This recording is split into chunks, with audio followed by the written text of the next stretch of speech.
Next, we invite barrister and solicitor Susantha Katugampala to speak about the regulations of dual citizenship.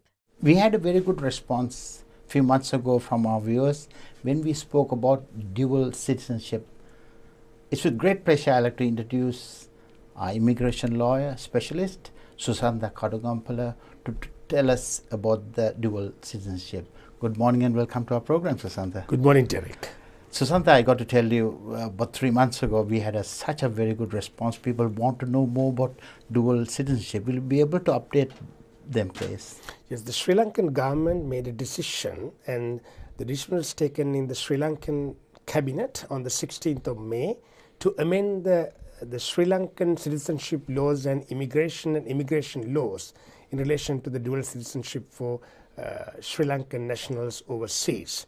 So the Sri Lankan government decided to introduce a new concept called overseas Sri Lankan nationals. The overseas Sri Lankans residing outside of Sri Lanka who obtain foreign citizenships, who intend to obtain foreign citizenships, will have the opportunity to regain or retain their Sri Lankan citizenships under the new proposals. The new proposals have been passed by the Sri Lankan cabinet within the Sri Lankan government. Susantha, is that a law been approved on that?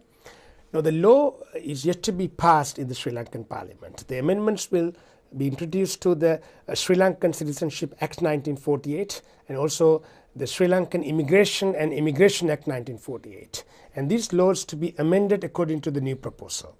And the new proposal is that the Sri Lankan overseas, the new proposal is that the Sri Lankans overseas will have to register their interest to obtain the dual citizenship, and it's a registry of overseas Sri Lankans, and there will be a provisional period of 5 years, and in that 5 years these people will be examined by the Sri Lankan government of their loyalty to Sri Lanka and of their terrorist activities or any criminal activities against Sri Lanka.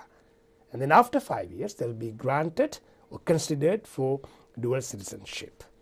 But it's a long period, Susantha. There will be advantages and disadvantages. What are the advantages and the disadvantages? There is no, the only advantage, only good news is the Sri Lankan government is now revisiting the issue of dual citizenship, which is very important for expatriate Sri Lankans, because I'm an expatriate Sri Lankan. I'm a dual citizen of Sri Lanka and Australia. And it is important for every Sri Lankan to be part of the development and the progress of Sri Lanka. And that's the only good side. But the downside is that introducing a 5-year provisional period. That's a long time. It's a long time for Sri Lankans who were born in Sri Lanka and they became foreign citizens in another country due to many reasons, because we had a war for 30 years. And now the Sri Lankans are prepared to come back and help Sri Lanka.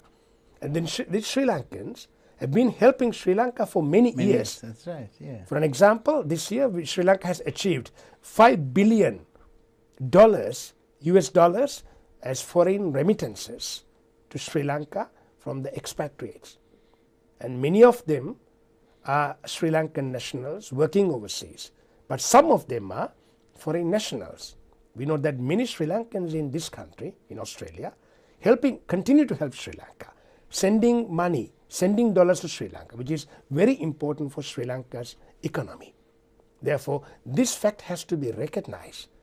So, giving a 5-year provisional period for Sri Lankans to obtain their citizenship back is a bad news. It's bad news. So, therefore, we need to strongly lobby the Sri Lankan government to recognize the value of the expatriate Sri Lankans and grant the dual citizenship as soon as possible.